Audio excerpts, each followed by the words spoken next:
Viva en Grande. Llega a ustedes gracias al gentil auspicio de...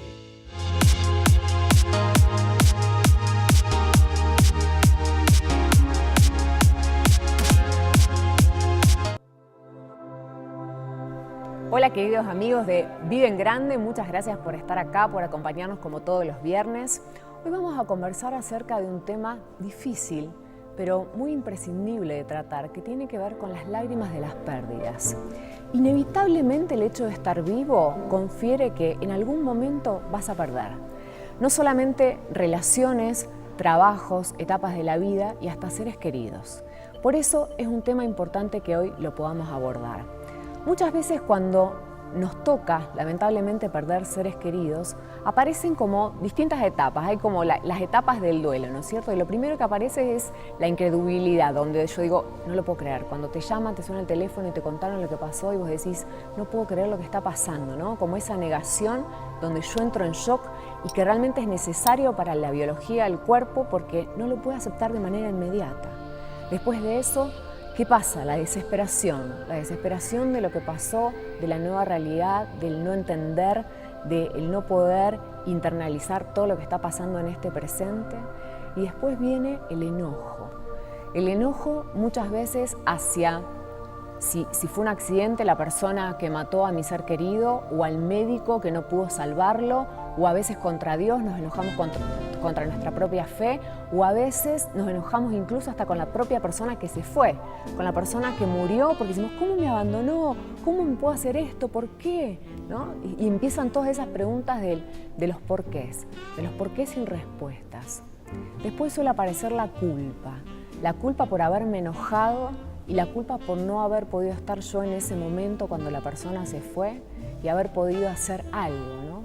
Casi como si me pusiera el disfraz del superhéroe, donde yo estaba en mis manos poder salvarlo, ¿no? Y después de eso viene la desolación, que es donde aparece la aceptación realmente de la pérdida y empiezo a entender que aquel ser querido realmente no puede volver, no va a volver nunca más. Y este es el punto más delicado de todos, porque acá es donde puedo quedarme detenido, donde puedo entrar en un proceso muy grande de depresión o puedo realmente llegar al próximo paso, que es la elaboración realmente del duelo, donde elaborar el duelo significa cuando yo logro soltar al otro. Pero, a ver, soltar no es dejar de amar.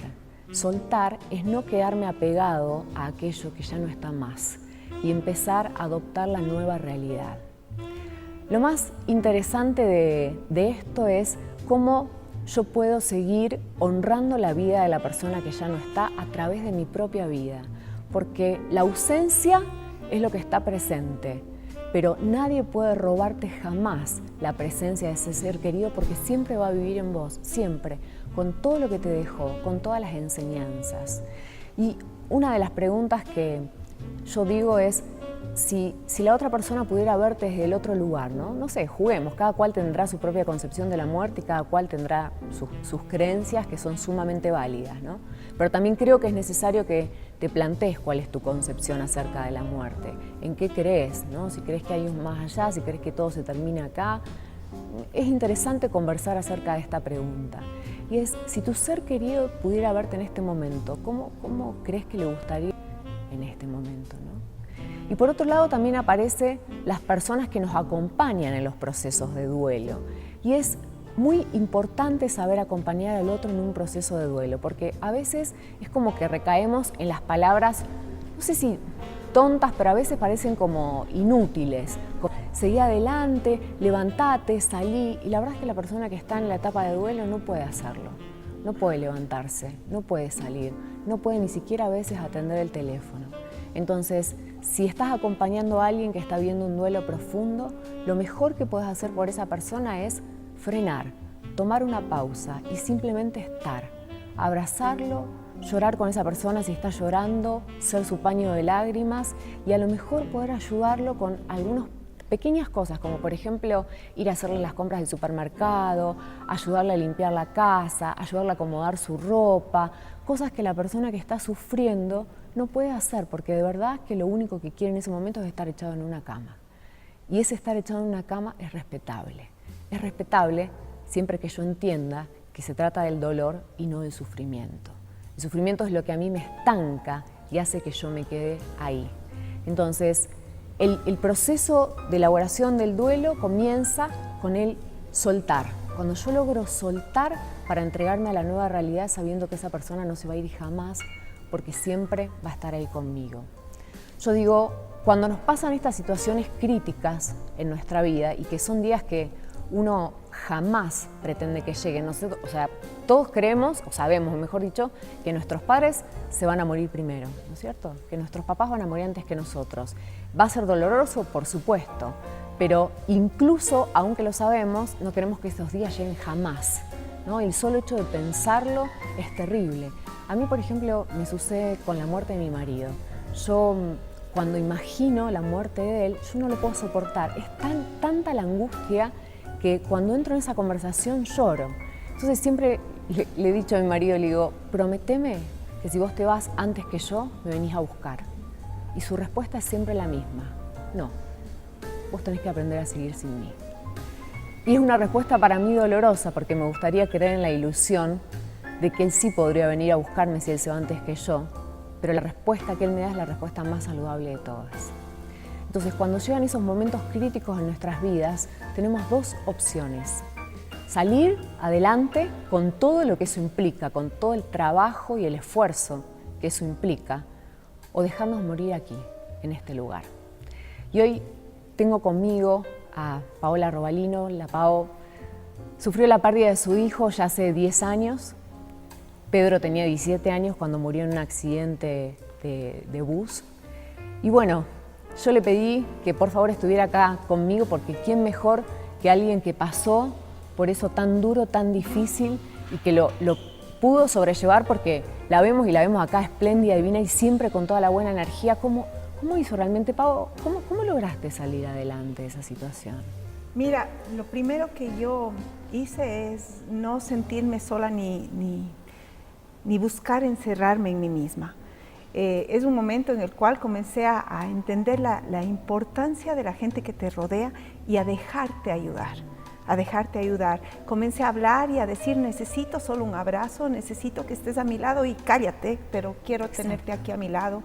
Y en ese proceso, cada una de las etapas que tú contaste las viví precisamente así, con incredulidad, con dolor, con sorpresa, con culpa. Y llegué al momento en el cual dije, bueno, estoy en una encrucijada en la cual decido morir porque eso es lo que pasa por la mente de una madre, ¿no? Claro. No quiero seguir acá, no tiene sentido, fracasé como madre, mi deber era cuidarlo y venía el sentimiento de culpa.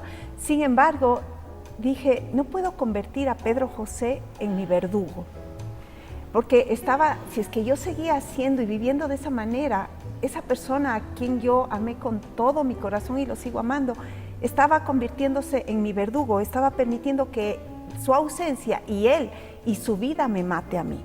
Entonces dije yo, bueno, aquí estoy en esta encrucijada, o permito que Pedro sea mi verdugo o permito que Pedro José sea mi catapulta. Y era fácil escoger, no tenía dónde perderme, entonces decidí que él va a ser mi catapulta y me va a lanzar más allá de donde yo voy a imaginarme siquiera. Ese fue el detonante que me permitió dar un paso hacia adelante y decir, bueno, aquí está, esta es la verdad. Pedro no va a volver, pero nadie me va a quitar lo que él ha vivido. Pedro vino con un propósito en su vida y fue el enseñarme a vivir porque vivió intensamente, pero también el enseñarme a morir, porque hasta en su muerte él me enseñó cosas y a través de su muerte. Y eso es lo que tenemos que hacer, tratar de aprender. Otra cosa que me ayudó es el entender que no puedo angustiarme mucho por el futuro, sino vivir intensamente y dando lo mejor de mí cada día. No sé si mañana voy a estar, aprendí con él que soy fugaz. Exacto. ¿No es cierto? Entonces, con esa fugacidad que tengo, no puedo preocuparme mucho por el mañana. Tengo que vivir y dar lo mejor de mí cada día. Y si es que lo mejor de mí en determinado momento es simplemente una sonrisa, pues la doy. Pero si lo mejor de mí es meter mano, meter hombro y levantar a gente, pues lo hago. Y lo hago en su nombre, y lo hago en su honor. Y me doy cuenta que él sigue actuando en muchas personas. Entonces eso es algo que me nutre también. Una de las cosas que yo he notado así en común de las personas que han pasado por estas situaciones críticas de perder seres queridos sumamente importantes es que la vida también de alguna manera se vuelve más liviana, entre comillas. ¿Qué quiero decir? Que los problemas efímeros ya dejan de ser problemas en tu vida. Sí. Que si el peinado no te quedó bien ya no te importa, que si la ropa no te combina ya no te interesa, que si estás con un estado gripal, bueno, no pasa nada, es una gripe, claro, lo vas a superar. Que todas las cuestiones por las cuales usualmente nos hacemos problema o habitan en nuestra cabeza pasan a un cuarto, quinto plano, ni siquiera te diría un segundo. Y a veces yo siento que eso es un gran aprendizaje, ¿no? De realmente poner el foco en lo que vos decías recién, ¿qué es lo importante? ¿Qué es lo importante? Entonces, como yo contaba, a mí me da mucho miedo el tema de la muerte de mi marido, pero yo siento que a la vez eso me catapulta a mí para poder vivir intensamente la relación que yo tengo con él. Entonces, yo todas las noches que lo abrazo siempre tengo la misma sensación, mira, lloro, de decir, gracias Dios que tengo la posibilidad de volver a abrazarte. Claro. Porque la verdad es que mañana no sé si vas a estar. Es verdad. Entonces, de alguna manera la pregunta del segmento pasado fue si estás preparado para partir y a lo mejor la pregunta ahora es si estás preparado para que el otro pueda partir. Y esto es fundamental y es clave porque eso es lo que te indica preguntarte a vos es cuánto amaste, cuánto entregaste, cuánto diste, cuánto el otro supo que vos realmente lo amaste. ¿Sabes qué? Y ese es uno de los detalles más importantes porque es lo que te nutre. Hay veces que estamos nosotros enfrascados en muchos detalles pequeños de resentimiento y de egoísmo incluso. Y esos son los que van a molestarte el resto de la vida cuando no esté esa persona a quien tú amas. Exacto. Mi llamado sería, arregla, soluciona lo que tienes por solucionar. No pienses que va a haber más tiempo y que lo estás castigando, no. Exacto. Porque si es algo que a mí me mantuvo, es que yo dije, bueno, si es que de alguna manera milagrosa él volviera, hubiera algo que yo cambie en cuanto a mi relación con él. Y dije, no. Nuestra relación fue perfecta y fui la mamá que él necesitaba. Y eso me dio a mí mucha paz. Entonces, eso es también lo que nosotros, ¿qué tanto está haciendo usted con esa persona que ama y tal vez que está con resentimiento? Sane esa relación. Exacto. Y usted va a ver que va a salir así catapultada hacia adelante. Y como decía la Pau recién, todo duelo es realmente una herida. Y como toda herida, para poder cicatrizar, necesita sanar. Ahora, para que la herida sane, yo tengo que ayudar a sanarla. Si yo estoy todo el tiempo culpándome, poniéndome trabas, estando en el resentimiento, en el enojo, no estoy ayudando a la herida a cicatrizar. Estoy todavía incrementando más ese dolor. Y ahí es cuando se vuelve patológico, ¿no? Donde ya entramos en una etapa de sufrimiento y donde ya entramos en una etapa como de depresión, de cuestiones más difíciles. Entonces, yo creo que lo único que puede superar a la muerte es el amor. Es el amor, definitivamente. Realmente es el amor. Y entiendes que esa persona nunca se fue, esa persona está incluida en tu vida en cada momento, en cada respiración y en todo lo que hizo por ti, ¿no es cierto? Entonces, es un enriquecimiento maravilloso. Gracias a él, yo puedo decir que gracias a Pedro yo estoy aquí sentada el día de hoy porque él me impulsó a estudiar periodismo, él me impulsó a seguir haciendo algo más de mi vida y encontrando ese nuevo ser. Uno tiende a extrañar muchísimo al ser que era antes de la partida del ser querido. Y esa persona muere con el ser que se marcha. Esa persona, la Paola de antes murió y yo tuve que redescubrirme. Exacto. Y eso, puedes tú ir descubriendo gustos, aficiones y áreas especiales en tu vida que estaban completamente dormidas. Entonces, es una muy buena oportunidad para hacer una introspección y decir, esta soy yo. Me guste o no me guste, esta soy yo. Sin embargo, de esto que puede ser basura, puede salir abono. Y ese abono, esa transformación entre basura y abono, solamente puede ser hecha a través de Dios. Solamente Dios en mi vida pudo levantarme de la manera en la que estoy. Gracias, Pau. Es importante reflexionar acerca de que cada duelo es absolutamente único, personal e irrepetible, porque te va a tocar atravesarlo en soledad, en desolación, a veces en desesperación y a veces en una profunda tristeza. Pero lo importante es que por más que hoy estés sumergido en este dolor, empieces a abrirte a la posibilidad de que se puede, de que se puede salir adelante. Por eso para mí era importante escuchar el testimonio de Pau, porque ella sí pudo. Y si otro puede, vos también podés. Y esto es lo más importante de todo, porque cuando vos crees que realmente se puede sobrellevar y salir adelante, un mundo nuevo de posibilidades se abre ante vos.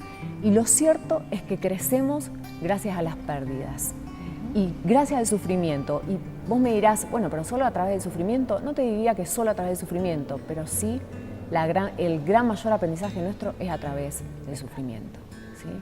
Muchas gracias por habernos acompañado en el segmento de hoy. Le agradezco a NAF9 que me peinaron, a la Vivi Vélez que me vistió. Y quiero cerrar con una frase que me regaló mi mejor amiga Gaby ayer, que en realidad es de Gustavo Cerati, pero ella me decía, poder decir adiós es crecer. Gracias. Muchas gracias, nos vemos el próximo viernes en nuestro segmento.